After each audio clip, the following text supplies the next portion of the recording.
Hello everyone, आपका एक बार फिर से वेलकम करते हैं आज के हमारे इस फ्रेश वीडियो पे। तो आज इस वीडियो के अंदर मैं आपके साथ डिस्कस करूंगा Nippon India Nifty small cap 250 index fund diet growth के बारे में।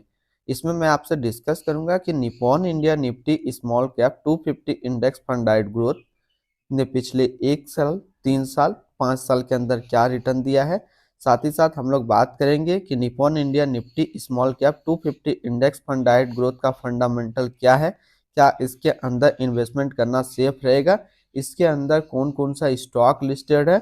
और हम लोग बात करेंगे कि यदि आप इस म्यूचुअल फंड में कुछ पैसा जमा किए हुए होते तो आने वाले 1 साल, 3 साल, 5 साल के अंदर आपको क्या रिटर्न देखने को मिलता। तो सबसे पहले हम लोग बात कर लेते हैं इसका पिछले 6 महीने का रिटर्न। तो पिछला 6 महीना में जो रिटर्न दिया है वो दिया है 31.10% का। 1 साल की यदि हम लोग रिटर्न की बात कर लेते हैं तो 1 साल में जो रिटर्न है वो 63.28% का रिटर्न है। 3 साल की यदि हम लोग रिटर्न की बात कर लेते हैं तो 3 साल में 33.89% का रिटर्न है। और एनुअल रिटर्न की हम लोग बात कर लेते हैं तो एनुअल रिटर्न है 38.73% का। ये तो देखा अभी हम लोगों ने सबसे पहला इसका रिटर्न। अब हम लोग एनएवी देखते हैं। तो आज के डेट में इसका एक एनएवी का प्राइस है 29 रुपया 37 पैसा। और मिनिमम एसआईपी अमाउंट आप इसमें 100 रुपया लगा सकते हैं। और ये 1 स्टार रेटिंग म्यूचुअल फंड है और इसका जो फंड साइज है वो है 960 करोड़ का। अब यदि बात करते हैं, यदि इस म्यूचुअल फंड के अंदर 5,000 रुपया पर मंथ का आप एसआईपी किए हुए थे तो पिछला 6 महीने, 1 साल, 3 साल के अंदर आपको क्या रिटर्न देखने को मिलता है। तो बात करें 6 महीने में जो आपका पैसा जमा होता है वो जमा होता है 30,000 रुपया, आपको मिलता है 33,262 रुपया। 1 साल की बात कर लेते हैं तो 1 साल में जो आपका पैसा जमा होता है वो जमा होता है 60,000 रुपया, आपको मिलता है 74,083 रुपया। 3 साल की बात कर लेते हैं तो 3 साल में जो आपका पैसा 1,80,000 रुपया जमा होता है और आपको मिलता है 2,60,805 रुपया। अगर बात करें कि यदि आप इसमें वन टाइम यानी कि लमसम कर देते 1 लाख रुपया का तो 1 लाख रुपया आपका 6 महीना में 1,14,499 रुपया होता। 1 साल में आपका 1 लाख रुपया 1,63,280 रुपया होता। और 3 साल में आपका 1 लाख रुपया 2,40,018 रुपया होता। अब हम लोग कुछ और बात कर लेते हैं। तो इसके अंदर जो टोटल स्टॉक लिस्टेड है वो 249 स्टॉक लिस्टेड है। अगर हम इसमें टॉप 10 की बात करें, अगर हम टॉप 10 को देखें तो टॉप 10 में पहला नाम आता है सोल्यूशन एनर्जी लिमिटेड जो कि कैपिटल गुड्स के क्षेत्र में आती है। बीएससी लिमिटेड जो कि फाइनेंशियल के क्षेत्र में आता है। साइंट लिमिटेड जो कि टेक्नोलॉजी के क्षेत्र में है। काय इंडस्ट्रियल लिमिटेड जो कि कैपिटल गुड्स के क्षेत्र में है। एंजल वन लिमिटेड जो कि फाइनेंशियल क्षेत्र पे है। आईडीएफसी लिमिटेड जो कि फाइनेंशियल क्षेत्र पे है। आरबीएल बैंक लिमिटेड जो कि फाइनेंशियल क्षेत्र पे है। Multi community exchange of India limited जो कि सर्विस के क्षेत्र पे है। Centre depository system India limited जो कि फाइनेंशियल क्षेत्र पे है। और लास्ट है सोनाटा सॉफ्टवेयर लिमिटेड जो कि टेक्नोलॉजी के क्षेत्र पे है।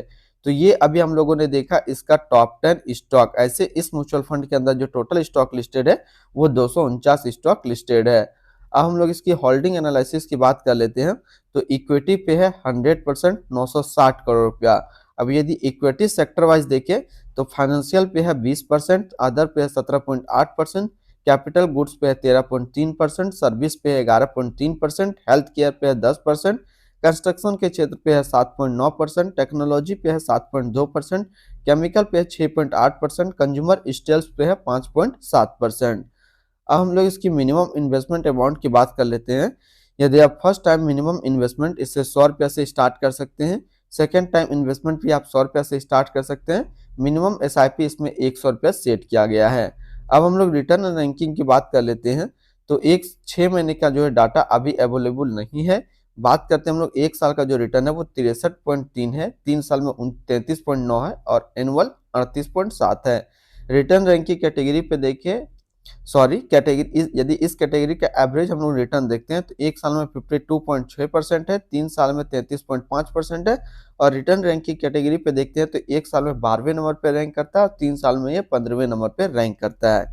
अब इसके आसपास यदि हम लोग सिमिलर फंड्स देखें तो इसके आसपास जो सिमिलर फंड्स है वो है DSP Nifty 50 equal weight index fund diet growth, बंधन Nifty 50 index fund diet plan growth, HDFC index fund Nifty 50 plan diet growth, Nippon India index fund Nifty 50 plan diet growth, Nippon India index fund S&P BSE Sensex plan diet growth. तो इसके आसपास इतने सारे इसके similar funds हैं। अब हम लोग इसकी एक्सपेंसिव रेशियो की बात कर लेते हैं। तो एक्सपेंसिव रेशियो है 0.32%। एग्जिट लोड की बात कर लेते हैं। एग्जिट लोड नील है, इसमें किसी प्रकार का एग्जिट लोड नहीं लगेगा।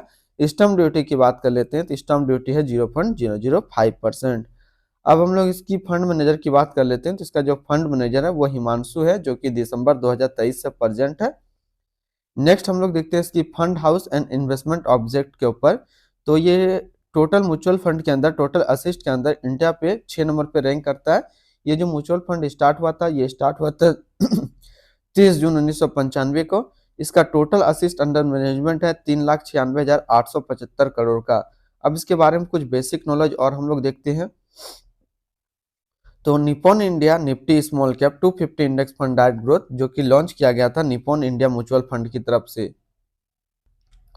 और ये जो म्यूचुअल फंड स्टार्ट हुआ था, ये स्टार्ट हुआ था 30 जून 1995 को। मेहुल दामा जो है अभी करंट फंड मैनेजर है Nippon India Nifty small cap 250 index fund direct growth fund का। इसका जो असिस्ट अंडर मैनेजमेंट है करंटली वो है 3,96,875 करोड़ का। और लेटेस्ट एनएबी जो देखा गया है वो है 29 रुपया 37 पैसा का।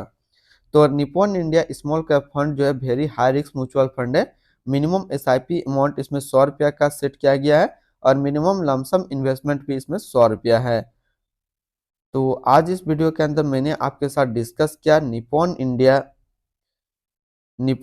Nifty small cap 250 index fund direct growth के बारे में। तो फिर मिलते हैं हम लोग नेक्स्ट को इस तरीके का वीडियो की अच्छी जानकारी को लेकर के।